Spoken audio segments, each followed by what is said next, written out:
Hi, welcome back to another episode of the Leading Yourself podcast. In today's episode, I'm going to be talking about a topic that is so important to me, that is so near my heart. And I know I say this every time, but I just get excited by this topic. Today, we're going to be talking about building your growth plan. Personal growth is something that is very important to me. I'm the kind of person that finds energy and motivation in personal growth. I'm constantly looking for ways to continue to grow. And that means to me constantly be learning. I try to learn something new every day. And today I want to share with you how I approach growth, what I have learned about growth, and how to develop a personal growth plan.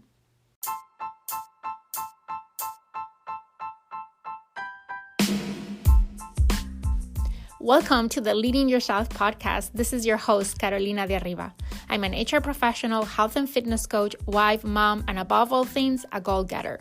In this podcast, we're going to be digging into all things leadership, professional and career development, habits, and relationships. This is a podcast for those who want to become the best version of themselves. Those who have big dreams and are willing to embrace the journey and put in the work to achieve them. My goal is to share with you the tools, tips, and tricks to help you in your journey. So let's dig into today's episode. Let's dig into today's episode, how to develop a growth plan. I have so many things to share with you about this topic that I don't know that one episode is going to be enough. But let's see how this goes. Before I jump into describing how I went about developing my growth plan and share with you some tips on how to build your own, I need to start by saying that it has not always been like this. When I was younger, when I started my career, I grew accidentally. What do I mean by that? Well, I didn't have a plan at all. I didn't even knew that a growth plan was something that exists. When I was at school, I thought that growth meant reaching a certain level or position in an organization. I always had very clear since I was at school that I wanted to work on a corporate job in a big global company. So for me, growth meant reaching a certain level, and not only reaching a certain level, but reaching it in a certain time frame. For me, growth and success meant reaching a certain position by a certain date. So I set goals for myself. I thought that's how you grow. You set a goal and you pursue your goal. So I still remember what those goals were.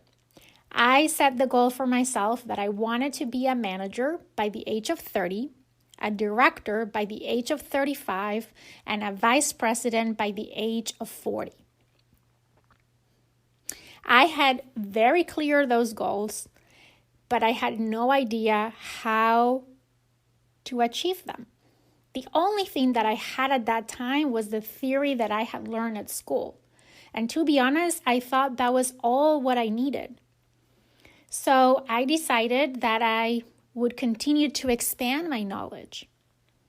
And how to do that? Well, going back to school, right?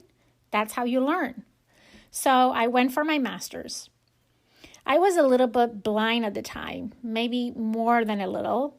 I thought that if I finished my master's degree, then I would be equipped to be a good manager. But it didn't take me long to realize that that is not the path forward. I got promoted to manager when I was 24. Someone saw potential in me and decided to give me that opportunity. It was then when I learned the difference between a goal mindset and a growth mindset. It was in those next 2 to 4 years that I grew the most, and I realized the importance of personal growth and really what growth means. It was during that time that I came up with my first growth plan. So let's start unfolding all of that. I feel that I need to start by sharing with you what have been my biggest aha moments and lessons learned when it comes to personal growth. The first lesson: having goals is very important for many reasons. They provide direction, they have the power to motivate you, and they help you figure out the steps to get there. But when it comes to growth, limiting yourself to achieving goals may result in a plateau. That's exactly what happened to me. When I got my promotion at age 24, I felt very proud of myself. I felt that I had reached the destination. And not only I had reached the destination, but 6 years before I was targeting to. That inflated my ego, and I stopped being humble. I also plateaued. I stopped learning. I knew anything, right? That is the reason why I was promoted. Doesn't work like that. It didn't take me long to realize that that is not how things work. I had so much to learn. I made so many mistakes due to my lack of experience and, honestly, maturity. When you only focus on your goals, you run the risk of stop growing.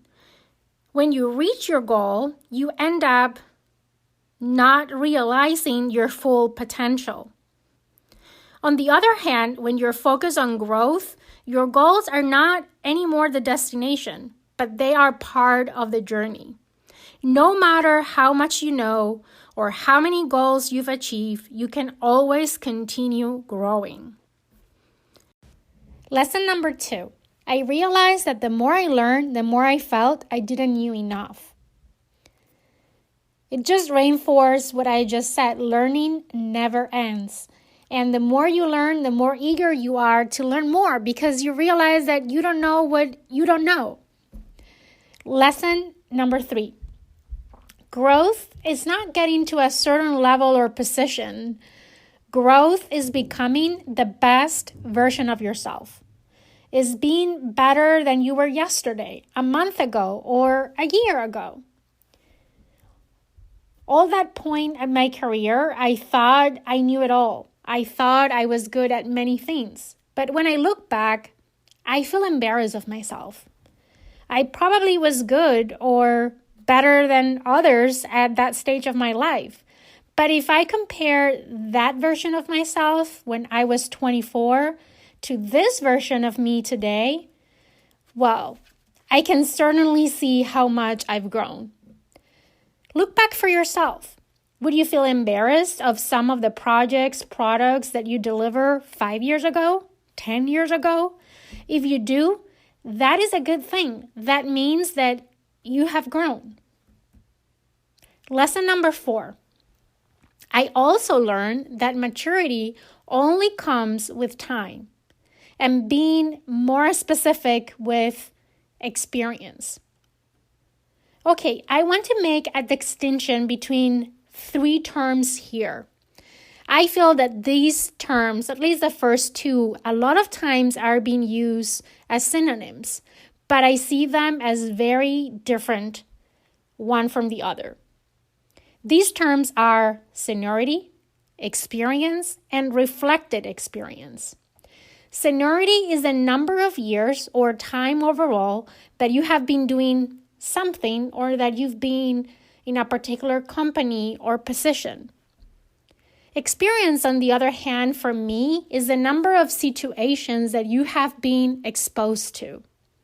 2 people might have the same seniority in the same job, the same company, but have very different levels of experience. There is a third level from my point of view. That is, experience by itself is not enough in order to grow. And that is my lesson learned. You can be exposed to many different experiences, many different situations. But if you're not reflecting on those experiences and the way that you perform in those experiences and the way that you face those experiences are not adding to your growth. Last lesson number 5. You grow the most when you step outside of your comfort zone. If you want to grow, you need to constantly step outside of your comfort zone. If you stay too long in your comfort zone, you run the risk of plateauing. Stepping out of your comfort zone is uncomfortable. As John Maxwell says, everything worth pursuing is uphill.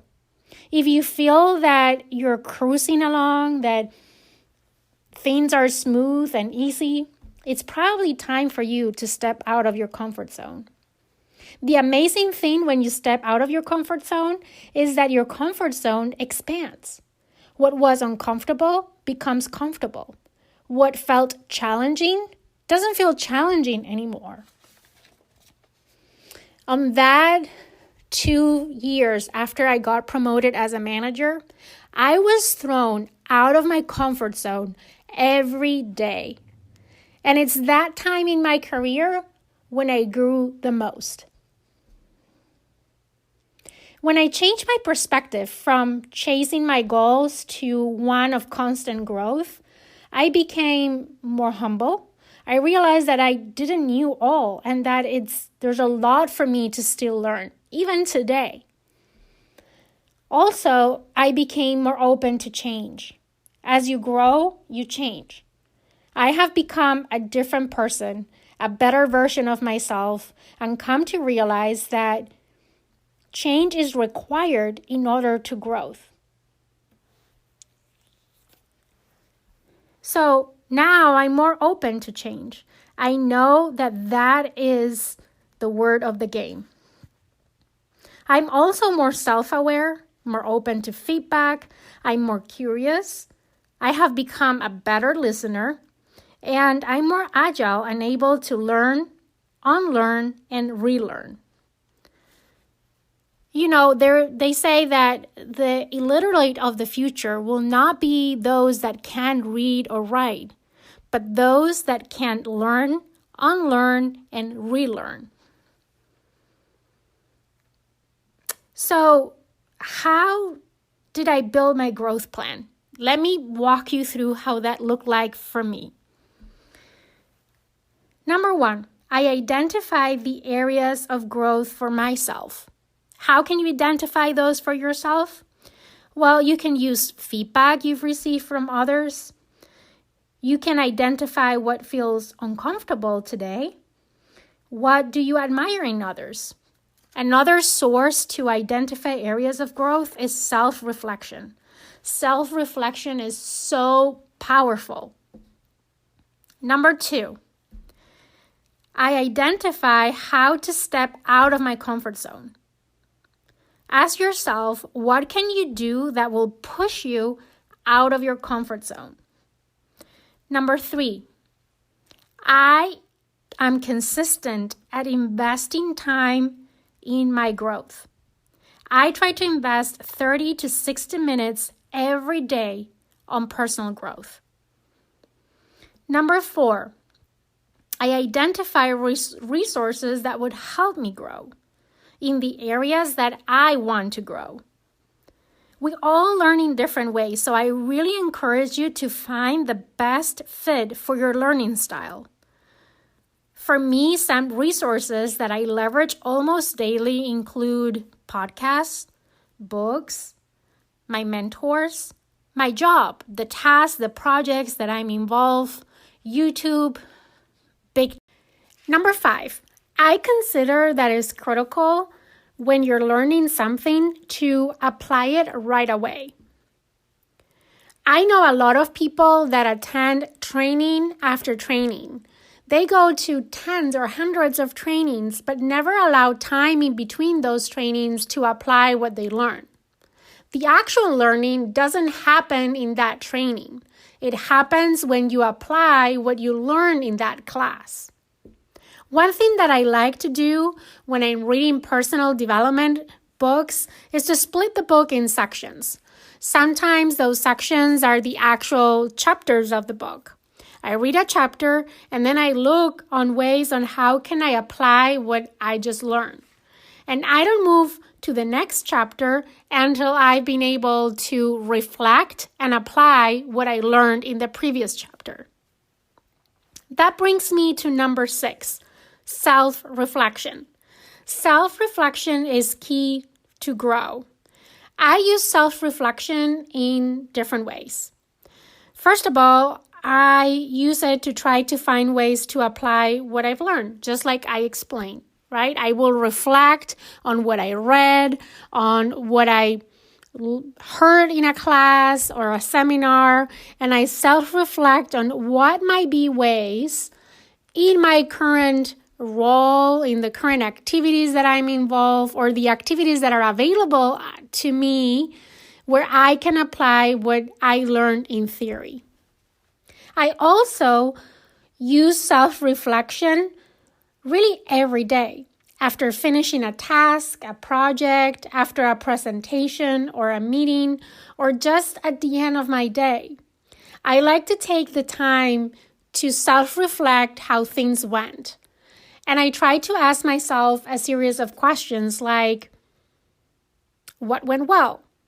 What didn't went so well? How did I perform? How did I came across? What could have I done better? What would I do differently if I could go back in time? Or what would I do differently next time that I get to do this same task? Also, I ask myself, what did I learn? Sometimes I learn things about myself, sometimes about the situation. But typically, we learn out of every experience.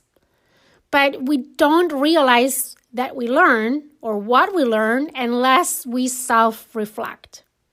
So again, self-reflection is key in order to propulse our growth. Number 7, I love to ask for feedback. I'm constantly asking for feedback almost every day. I think some people might think that I'm annoying, and that's okay. I truly believe that feedback is key for growth because I believe that we all have our best intentions in everything that we do, but our intentions can be perceived differently by others. This is because we all have our own blind spots, and we need to rely on other people's input and feedback to be able to get the full picture. Feedback, though, needs to be paired with self-reflection and action. Otherwise, it has no value. Let me repeat that one more time. Feedback needs to be paired with self-reflection and action. Otherwise, it has no value. When you receive feedback, you need to reflect on how it fits in the bigger picture. And then you need to do something about it. Sometimes that something is actually doing nothing, and that's okay. But you need to get to that point of making that decision. If you ask for feedback, but you don't take action, people will not be willing to give you feedback again. I truly believe that growth is a journey and not a destination.